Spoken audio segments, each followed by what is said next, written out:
लोकांचे काही प्रश्न सुटले नसेल तर रोडवर आले. आता परवाही रोडवर होतो आम्ही. आणि काय होतं ह्या पोराला आपली आता एनर्जी आपल्याला ते विकून पाहत आहेत, इकडे तिकडे वाटणी करतायत, विभागतायत, कुठेतरी आम्हीच देत आहे आणि आपण शेवटच्या घटकाला त्या आमिषाला बळी पडतोय. म्हणून आपला जो वंचित घटक जो पुढे जायला पाहिजे मित्र हो, कोणाचं तरी आज परिस्थिती अशी आहे वंचित बहुजन सेपरेट लढी, आम्ही सेपरेट लढू, आम्हाला आम्ही दाखवणार आहे, तुम्हाला पण आम्ही दाखवणार आहे. तुम्ही कशाला करताय, आम्ही तुम्हाला 2 गट देतो जिल्हा परिषदेची. हे होणार, या गोष्टी होणार आहे. कारण हे लोक त्या बाबतीत माहीर आहे. कुठंतरी विष घालायचं अल्लाह साहेब, कुठेतरी बैठका घ्यायच्या आणि ते कुठेतरी फूट पाडतात, आपला एक संगत मोडतात आणि त्यांच्या पोळ्या भाजून घेतात.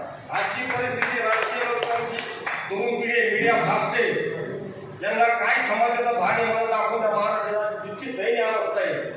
हे आपल्या मतावरतीला जात आहेत, मतदान आलं गावगाव फिरत आहेत. आमच्या देशाचा बळीराजा हा लाखाचा पोशिंदा आहे, हा भारत देशाचा कणा आहे. आपण फक्त बोलताय मित्र हो. 2000